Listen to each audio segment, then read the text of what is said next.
So the Lamelo Ball disrespect is getting kind of out of hand at this point. Like, not kind of out of hand, like it's really getting out of pocket. People are disrespecting my boy Lamelo, and I just don't. I'm not getting it, man. I'm not feeling it. Lamelo is like my favorite player in the NBA outside of Michael Porter Jr. and Derrick Rose, and I just love me some Lamelo Ball. So I'm gonna vent about him today because I was watching my boy Kenny, King of the Fourth Quarter. He has a podcast with him and a few of his boys, and in the podcast, a topic came up and they was talking about things. It was like a little clip. I just caught the clip. I didn't watch the whole podcast, but it was a clip in there where it's like, who we're going to cut, and they were going to cut people as a collective, and basically it was just a bunch of young guards. It was SGA, Darius Garland, De'Aaron Fox, Tyrese Halliburton, LaMelo Ball, and Trae Young. And it's like, okay, we're going to cut players. Like, we're going to keep three. We're going to cut three. Who we cutting? And the first name they cut was LaMelo Ball. And I was like, really? And it's like, it was no hesitation. They just got started and LaMelo was automatically cut. They was like, nah, LaMelo's not with the rest of these guys. Now, to me, that was just disrespectful because LaMelo Ball is honestly one of the best young point guards in the NBA. And there's not too many young point guards that I'm taking over LaMelo Ball. And I'm not taking too many young players over LaMelo Ball. Like, LaMelo Ball has superstar potential. Like, he's really freaking good. He's becoming like extremely underrated. Like, I don't know what it is. I don't know if people just hate him because of, his upbringing, how LeVar used to talk about him and stuff. Like, I feel like people just hate on him because he's been known for so long that the expectation was him to be like Luka Doncic immediately. And I don't think he can ever be like Luka Doncic. I don't even like Luka Doncic, but Luka Doncic is freaking amazing. There's not too many players who can be that good, but LaMelo Ball can be a top 10 player in the NBA. Top 7 for real, for real. LaMelo's that type of special, and I don't think he gets enough credit for that. Let's just do it like this. So Player A averages 19.1 points per game, 7.2 assists, 6 rebounds, and he's shooting like 43% from the field, 38% from 3, 83% from the free throw line. And he's doing this like in 31 minutes per game, so he's not even having that many minutes per game. That's player A. Player B is putting up roughly about the same, 19 points, 9 assists, 9 rebounds. He's shooting a little bit over 50% from the field, but he has a terrible free throw percentage. Not a terrible free throw percentage, that's like 78%. Terrible 3-point percentage at like 21%. And he's doing this like in 38 minutes a game. Player A and player B are very comparable, right? Well, player A is LaMelo Ball and player B is Magic Johnson. This is for both players through their first 3 years because that's all LaMelo's in right now. He's in year 3. Their numbers are extremely comparable. It's like, the audacity comparing LaMelo to Magic. They're very similar. Like, I don't know if people know, Magic Johnson did not put up very huge numbers. And the difference between Magic and LaMelo, to some extent, is that LaMelo doesn't get as much leeway, at least not as far as early in his career. This season is the most that he's got in terms of leeway because James Borrego was holding him back through most of his first couple years. And even with James Borrego holding him back, he still balled out, made an all-star team. He never got the keys to the offense. He was never like, go ahead and go get it. He was meant to defer to guys like Gordon Hayward and stuff. Like, LaMelo Ball deferring to Gordon Hayward. It sounds stupid, but that's basically what James Borrego had him doing, which is not what a lot of other coaches have had their young players do. For the most part, when Luka Doncic got to Dallas, he did defer to Harrison Barnes and them for like the first half of the season, but it was pretty clear early on that he deserves the ball in his hand. He needs the ball in his hand. He's the best player on the team. So what they did, anybody who was opposed to Luka Doncic being the guy for the team, they got rid of. That's why Dennis Smith Jr. was gone, even though Dennis Smith Jr. really hasn't been great anywhere else he's been. But they got rid of him for that reason. They got rid of Harrison Barnes for that reason. They started getting rid of pieces to make sure that, people understood that, hey, we want to build this team around Luka and we need players who can defer to Luka Doncic. That's not something that the Hornets had asked the players to do for LaMelo, which LaMelo was fine with. He was a team player. He came in there. He wanted to make everybody better, which is something LaMelo does do. He doesn't get enough credit for that because he has not had very talented teams. Terry Rozier, he's a good player. He does his thing, but he's not a leader for a team. He's just a bucket. He gets buckets. He can score, and he's decent at that. He's 20 points per game on okay efficiency, but he's not playing any defense. He's not adding anything besides volume scoring. That's all he's really doing. Gordon Hayward can't stay healthy. He was a bench player the year before he got to Charlotte, and honestly, he's very inconsistent because he's always injured. He's on and off the floor. Miles Bridges, who we'll probably never see again because he's did what he did, and he's a terrible person for what he did. But as a basketball player, he wasn't that great until Lamelo got there. When Lamelo started doing what he was doing, he made people around him much better, and he doesn't get enough credit for that either. Like, Miles Bridges wasn't a 20 points per game scorer.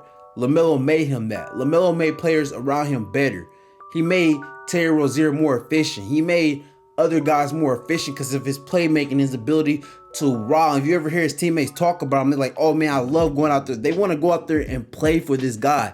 He's a true quarterback. His charisma, he plays with so much energy. Like, I don't know if people really watch LaMelo play, but he plays with a lot of energy. Like, he plays until the buzzer ends. Like, until that last buzzer, he's on constant go mode. I remember watching him against the Sixers this one time, and the game was clearly over for the Hornets. They had lost it, but the game wasn't over in LaMelo's mind. He's got it still down the line. He started making plays and doing things because he's like, hey, I'm going to keep playing to the final buzzer because, hey, I'm never going to give up. And his team respects that. And I think that needs to be stated when speaking about LaMelo.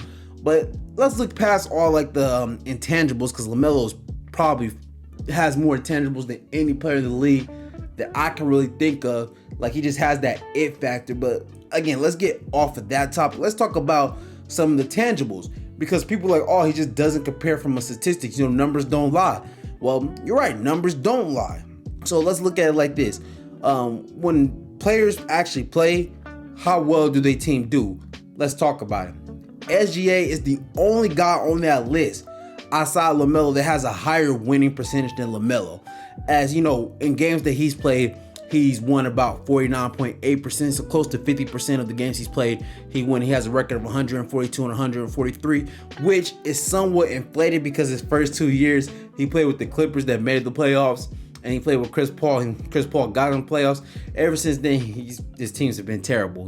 Since he's been the guy for his team doesn't win as much. Not putting anything down on SGA, but that's just a fact. LaMelo has never had the talent that some of these other guys have, but he's number 2 on that list. At 45.9%. So his team almost wins 50% of the games.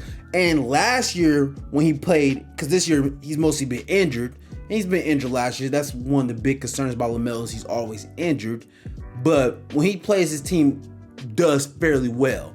Last year they were above 500 in games that he played, and obviously they didn't make the playoffs, and they ended up having a record below 500 because he didn't, he missed time last year too due to injuries. He's just been injured, which hasn't helped. But when he's actually on the floor, his team wins.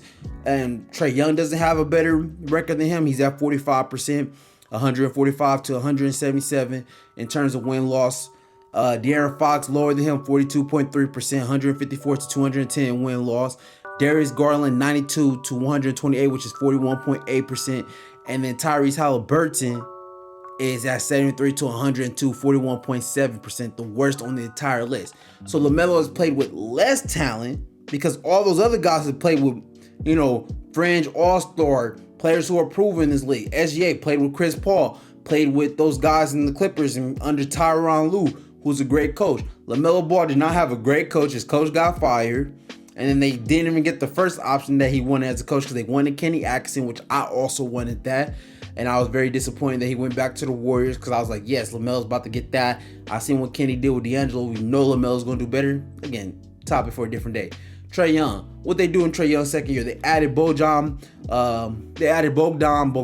whatever his name is. They already had John Collins 20 and 10 at the point. They added Clint Capella. They started giving Trae Young pieces during his second, third year. They started really helping him. Where's the help for LaMelo? De'Aaron Fox. He played with another guy on this list who's considered a elite young point guard, and Tyrese Halliburton. He played with him. They got him Harrison Barnes. They got him pieces. He ain't doing nothing with him. Darius Garland. He has way more talented team than LaMelo Ball. They got him Evan Mobley. They got him Jared Allen. The Charlotte Hornets did not help LaMelo Ball any way possible. They added Gordon Hayward. Even guys like Luka Doncic, they tried to get him Porzingis, who it didn't work for him, but they tried to add a Christian Wood now. They've tried to add pieces to help. Has it worked for them? Not necessarily, but LaMelo Ball literally got Gordon Hayward, who was a bench player for Boston because he wasn't good enough to be in the starting lineup. Not saying that Gordon Hayward is a bad player, But that is a fact. And LaMelo Ball is just supposed to make it work, right? Give him a bag of chips and a Sprite. He's going to make it work. And that's what he's done. He's made everybody around him better. Guys like Miles Bridges, guys like Miles Plumlee, who's not great anyway, guys like PJ Washington, guys like, I don't really know, Terry Rozier, I guess. He's made players around him better. He doesn't get any credit for that. That doesn't exist. And the biggest problem that I have with all of this is that people still want to say that Anthony Edwards is better than this man too. That's another huge problem that I have. Now, he wasn't on the list of elite players. Anthony Edwards is one of the most overrated players in the league. I don't understand the hype behind him, right? Like me, I'm not a big Donovan Mitchell guy, but Donovan been balling this year, MVP caliber this year. I don't really like Donovan that much, but he's still been balling. Anthony Edwards, though, when they do a redraft to the 2020 draft, they still talk about Anthony Edwards going #1 over LaMelo? LaMelo Ball literally is better than him across the board for their career. Only thing Anthony Edwards got him on is points per game, by 2 points per game. But LaMelo got him in rebounds, assists, steals. He's just as good defensively as Anthony Edwards, and everybody rags on him for his defense, even though his defense is pretty decent, it's average. He's, good at stealing the ball, wherever. Sometimes he does, gamble a little bit too much, but he still does what's necessary of him on the end. He's at least an average to slightly maybe below average defender, but more likely I would say he's average defensively. Obviously he needs to get better on ball, which I don't really see happening, but he has really good makings of a good off-ball defender. He's kind of already decent at off-ball defending. So that's just something that I want to say. But Anthony Edwards is not better than LaMelo. So if you look at the career numbers, LaMelo got some in career numbers. And then if you look at their head-to-head matchup, LaMelo got him there. He averages more points. He averages close to 18 points, 7 assists, 8 rebounds, and 2 steals, and he's 3-1 against them in their head-to-head matchups, while Anthony Edwards only averages 15 points per game, 2 assists, 5 rebounds, and a steal, and he's 1-3 against LaMelo.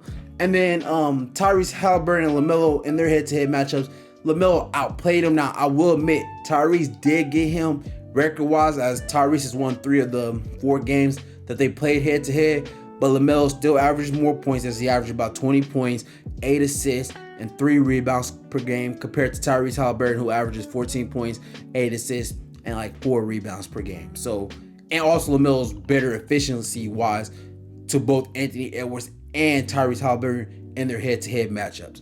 So that's just another slash for LaMelo, who's an incredible talent and incredible players.